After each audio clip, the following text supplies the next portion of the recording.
We're surrounded by vast oceans. Without our oceans, we die basically. And if you think about Niue, we're so small.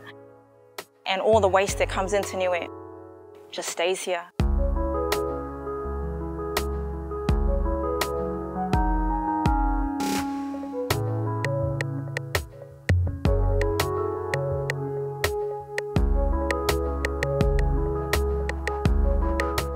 We have a porous rock here, so everything just seeps through underwater. And everything we do on the land, such as the runoff and sedimentation, it seeps through.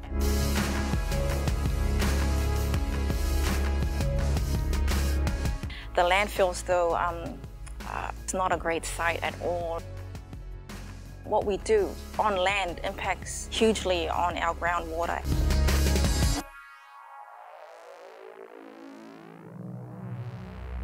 Niue has only a capacity to meet roughly 10,000 tourists annually. There is definitely desires to grow tourism, but also to attract tourists that really care about nature. And I want to go back actually to the water, because the water is a fragile issue, because a lot of tourists resort to bottled water because of the status of our water, and that's very sad for us because that increases, plastics again. But it's not just tourists. A lot of the locals are now reluctant to drinking the water, so they resort to the plastic bottles. And I mean, we don't have anything at the moment to recycle plastics, and that goes back to the urgency.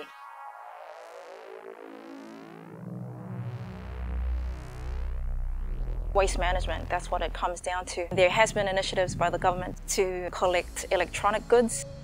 The glass is actually being collected. Some of it is being used to rectify some of the potholes that we see. I think lack of human resources and maintenance to keep making sure that there's ongoing checks and making sure that people actually understand that nearby activities such as the agricultural activity. We also need to change the mindsets of the households too, because there are some ways that you can minimize your waste, because a lot of us resort to burning. And burning, it just disappears, but it goes into our atmosphere and eventually it goes into our oceans. You can see the urgency in government departments. They're being quite proactive in the planning stages, but I think we need to be more proactive. There is some sense of urgency, but in saying that also, sometimes I think we're a reactive country. We need to be more preventative. Protecting the environment and our oceans means protecting your future. And I think we need to act now. Time is against us because we rely heavily on our natural resources for survival.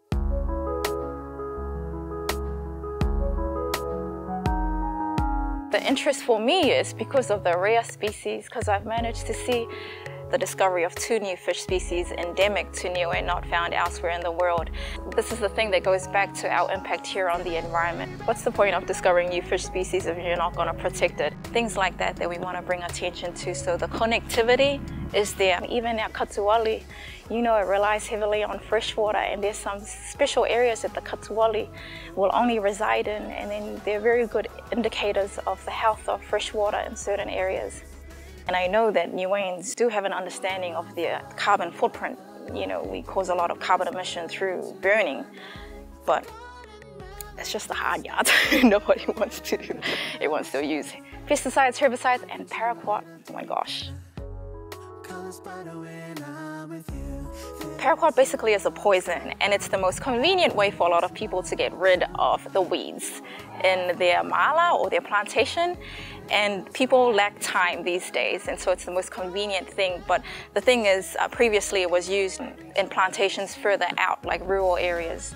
Now it's closer to the home, and you see the decline of special resources like the hihi shells. But I know deep down inside we know our impact, because they can tell us that the paraquat has helped in the decline of the hihi shells. Like, hey,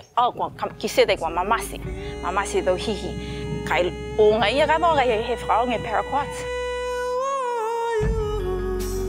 And hihi shells is symbolic of Niueans and Tahitians too, because you can only find it here in Niue and Tahiti, and it's like, what? We're destroying our identity. If I